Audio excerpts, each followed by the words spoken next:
Hello and welcome to Better English in Tacoma. My name is Karen, and today I'm going to be reading to you from The Story of God's Love for You by Sally Lloyd-Jones.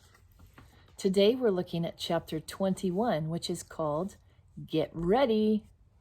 This is about God's people returning from being slaves, and it's from the book of Nehemiah, chapter 8 through 10, Malachi, chapter 1, and chapter 3 and 4, and Ezra chapter 7. These are all books of the Bible that are in the prophetic section. Have you ever been to a party that lasted a whole week? How about a sermon that went on all day? Well, that's what happened to God's people after they came home from being slaves. They had forgotten how God wanted them to live or who they were supposed to be. So Ezra and Nehemiah read them the rules God had given Moses. But something odd happened.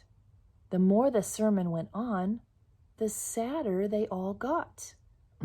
Why? Was the sermon that boring?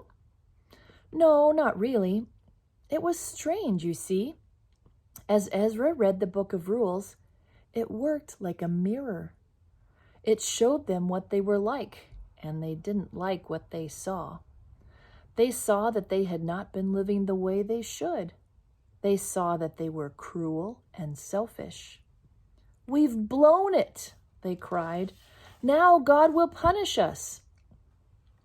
They thought they knew what God was going to do, but they didn't.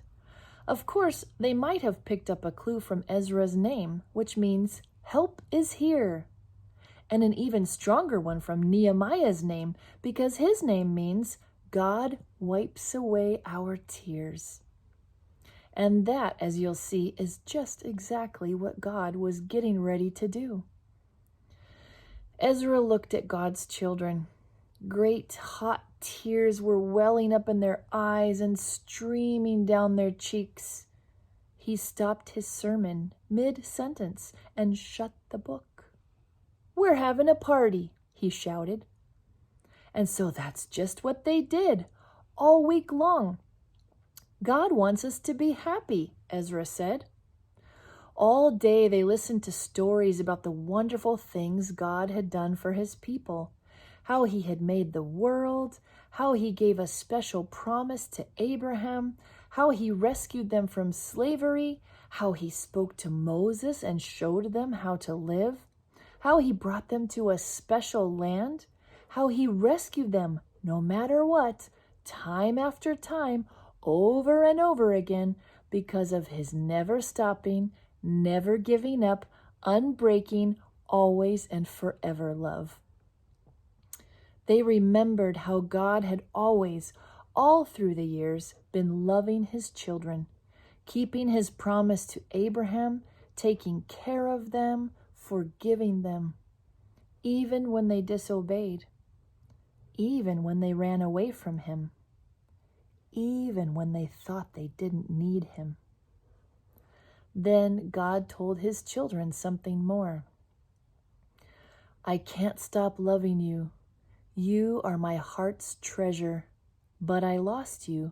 Now I am coming back for you. I am like the sun that gently shines on you, chasing away darkness and fear and death. You'll be so happy. You'll be like little calves running free in an open field. I am going to send my messenger, the promised one, the one you have been waiting for, the rescuer. He is coming, so get ready." It had taken centuries for God's people to be ready, but now the time had almost come for the best part of God's plan. God himself was going to come, not to punish his people, but to rescue them. God was getting ready to wipe away every tear from every eye, and the true party was just about to begin. Thank you for joining us on Better English in Tacoma. Hope to see you next time.